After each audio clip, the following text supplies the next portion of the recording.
اور اس کا ایک خاص نشان بھی ہے جی کہ ریڈ کلف لائن کے دونوں طرف فسادات کی جو زمانہ ہے جی وہ بہت مختلف ہے. جی بالکل. جو پنجاب ہمارے حصے میں آیا ہے، مغربی پنجاب، یہاں مارچ سے اگست تک ہوئے جی اور سپٹمبر سے آنورڈ جو ہے وہ اس پنجاب میں ہوئے. پروین آپا، آپ کی جو خود نوشت ہے، میں تو اس کو خود نوشت کے خانے میں نہیں رکھتا. میں تو اس کو پنجابی کا ایک نہایت خوبصورت ناول سمجھتا ہوں. جی بہت شکریہ. وہ ناول ہے، اسے ایک دفعہ شروع کرنے کے بعد چھوڑنا یہ ممکن نہیں ہے. جہاں آپ نے اپنے علاقے کی اتنی معاشرت کی تصویر کشی کی ہے اتنی تفصیل سے، وہاں ایک بدنمائی کی بھی بہت بار بار اشارہ کیا ہے، اور وہ ہے ذات پات. جی اگر میں غلطی نہیں کرتا تو جب تک آپ یونیورسٹی میں پہنچی تھیں تو یہ ذات پات والے معاملات دب رہے تھے، لیکن پھر ہم نے انہیں دوبارہ سے اوپر اٹھتے اور عروج پاتے دیکھا. کیا وجہ ہوئی؟ جی تب تک تھے، لیکن شہروں میں کچھ شعور آنے کی وجہ سے، کچھ ایک دوسرے کو دیکھا دیکھی تو وہ دب گئے تھے. لیکن دیہات میں تو موجود تھا کہ جلاؤں کی بیٹی یا بیٹا ہے وہ اپنی برادری میں ہی بیاہا جائے گا، موچی ہے تو وہ اپنی برادری میں ہی اس کی شادی ہوگی. تو اسی طرح سے وہ اور برادریوں میں بھی تھا. اکا دکا جو باہر نکلتے تھے کہیں کسی اور برادری میں، تو وہ بڑا لوگوں کی نظریں ہوتی تھیں کہ یہ بہو بیاہ کے لائے ہیں تو کیسا ان کے گھر کا ماحول ہوگا، یا داماد ان کا ہے. تو یہ تھے، موجود تھے. یہ ہے کہ اس کی وجہ سے قتل خون ہمارے علاقے میں تو نہیں ہوا. دوسرے علاقوں میں سنا ہے، پڑھا ہے کہ یہ ذات برادری کی وجہ سے بہت فسادات ہوئے، بہت ہنگامے ہوئے. لیکن ہمارے ہاں یہ نہیں ہوا، لیکن یہ کہ موجود تھا. یہ موجود تھا اور باقاعدہ اونچ نیچ اس میں جی باقاعدہ. بالکل بالکل موجود. آپ کو اپنی زندگی میں کم از کم 2 مواقع پہ ذاتی طور پہ صنفی امتیاز کا سامنا کرنا پڑا، جہاں تک میں سمجھ پایا ہوں. اور میں چاہوں گا کہ آپ کے فہم و شعور سے ہم استفادہ کریں اس موضوع پہ. ایک تو جب آپ کے والدین کے ہاں بچے کی پیدائش نہیں ہو رہی تھی تو آپ کی دادی نے، اگر میں غلطی نہیں کرتا تو آپ کے والد کو عقد ثانی پہ اکسانے کی کوشش کی. جی بالکل. اور دوسری مرتبہ جب آپ نے 2 جڑواں بچیوں کو جنم دیا تو آپ کی ساس نے باقاعدہ بین کی. جی بالکل بالکل. ایک پاکستانی تعلیم یافتہ ورکنگ لیڈی کے طور پہ آپ کا مشاہدہ کیا ہے کہ کیا ان 75 برسوں میں پاکستان میں صنفی امتیاز کم ہوا ہے، انسٹیٹیوشنلائز ہوا ہے، یا پہلے سے بڑھ گیا ہے؟ کیا صورت آپ؟ کچھ یہ ہے کہ بہت ساری مواقع پہ یعنی پڑھائی میں اب رکاوٹیں نہیں ڈالی جاتی، لڑکیوں کو پڑھنے دیا جاتا ہے، پھر ان کو جاب کرنے میں کوئی رکاوٹ نہیں ڈالتے، لیکن انہیں فیصلہ کرنے میں شامل نہیں کرتے. گھر کا کوئی فیصلہ کرنا ہے. ہم تو دیہاتی لوگ ہیں نا، تو ہماری زندگی میں فصلیں، کھیت کھلیان، وہ سارا اس کی بڑی اہمیت ہوتی ہے. تو اگر زمین کوئی بیچنی ہے، خریدنی ہے، تو گھر کے مرد اطلاع دیں گے اس کو، یا اس کے پاس رقم رکھوا دیں گے کہ یہ رقم لے لو، یہ اتنی فصل ہماری بک گئی ہے. باقی کوئی نہیں، کس کو بیچی ہے، کہاں بیچی ہے، کتنے کی بیچی ہے، یہ نہیں. وہ اسی کو رومال کو گرہ لگا کے تو رکھ دیتی ہیں. تو یہ ہے اس حد تک ہے کہ اس کو, جبکہ ایک عورت گاؤں کی, اس کو بازو کہا جاتا ہے. بازو کا مطلب ہے کہ وہ آپ کے ساتھ ہاتھ بٹا رہا ہے کام میں, لیکن اس کے دماغ کو کبھی نہیں مانا گیا. اگر وہ اپنے کوئی تجویز دیتی ہے, کوئی بات کرتی ہے, تو اسے یا تو جھڑک کے چپ کرا دیا جاتا ہے کہ تو چپ کر, تینوں کی پتہ, جی یا پھر یہ ہے کہ ٹھیک ہے نا ہم خود دیکھ لیں گے. بھائی خود کیا دیکھ لو گے؟ اگر ایک اور ذہنی قوت جو ہے وہ تمہارے ساتھ شامل ہو سکتی ہے تو اسے کرو. لیکن یہ کرنے میں آر محسوس کرتے ہیں.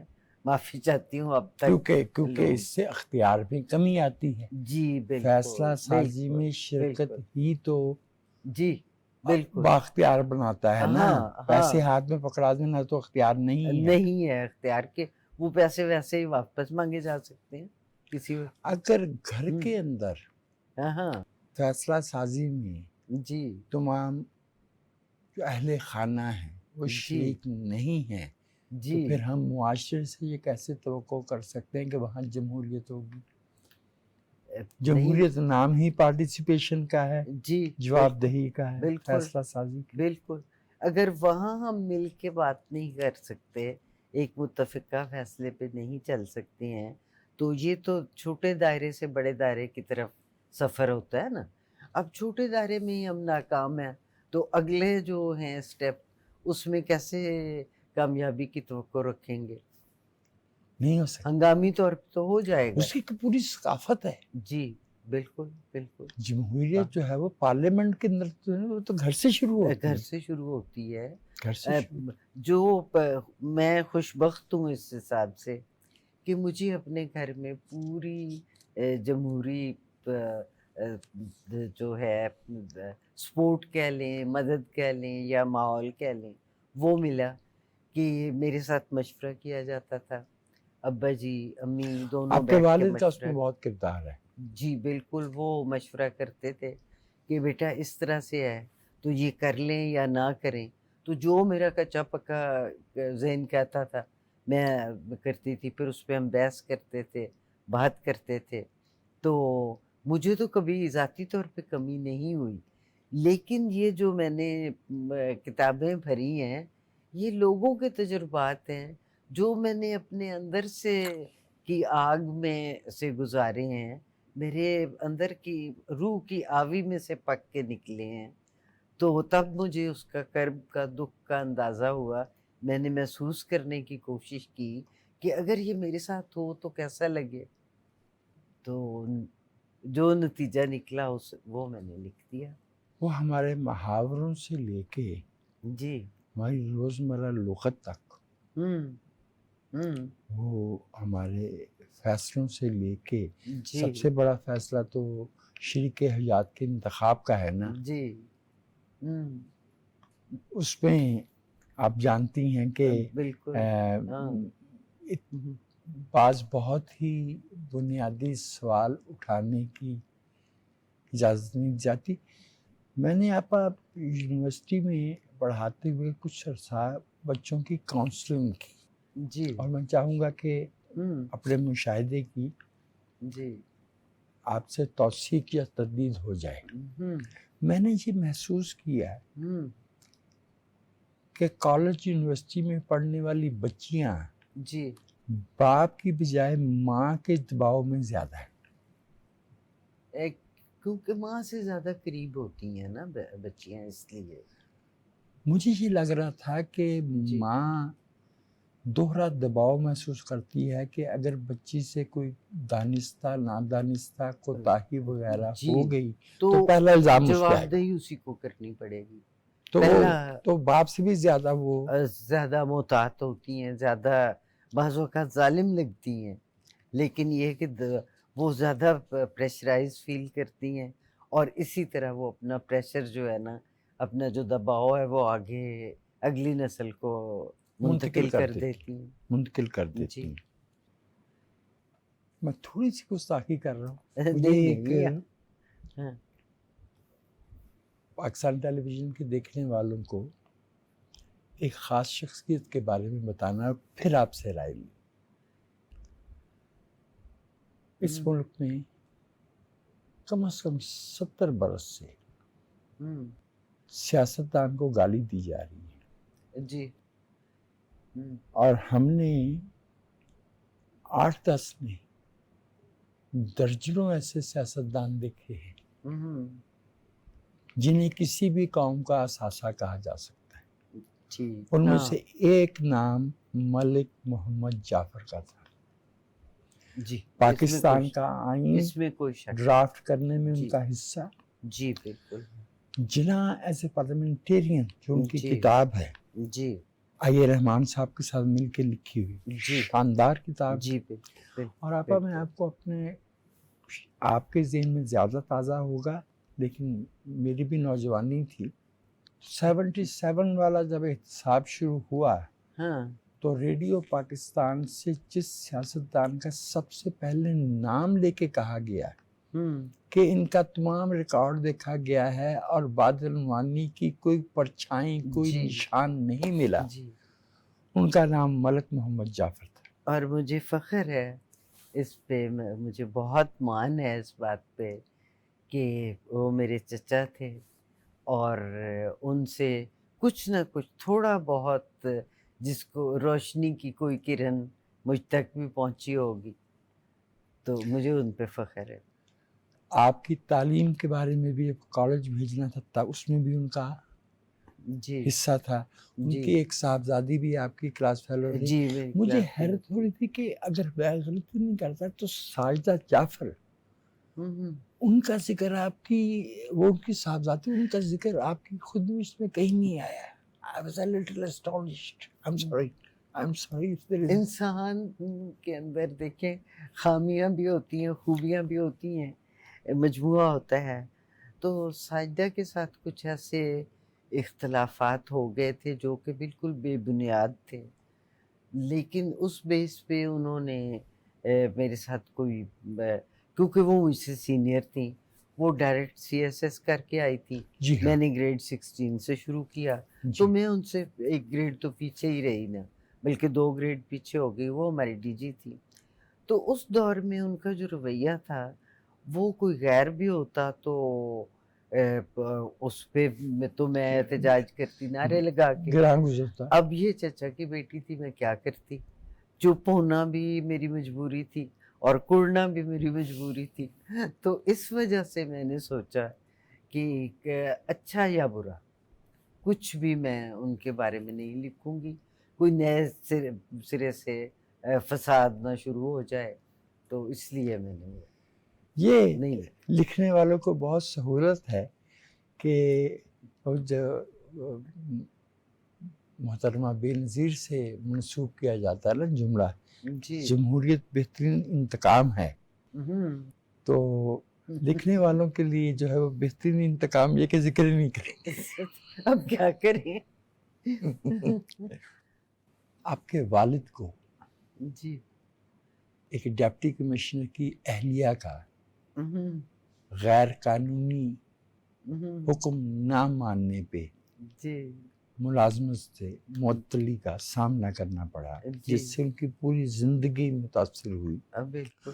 اور یہ جو متعلقہ افسر تھے جن کی وہ اہلیہ تھی، خدا نے ہر نااہل کو ایک اہلیہ دے رکھی ہے. بالکل صحیح. ان کا نام ہم نے جب سنا، آپ نے تو یعنی آپ کے والد کا واسطہ تو کیمر پور میں پڑھا جب وہ ڈپٹی کمشنر تھے. جی جی بالکل. ہم نے انہیں دیکھا 1988 سے 90 والی ٹرائیکا میں.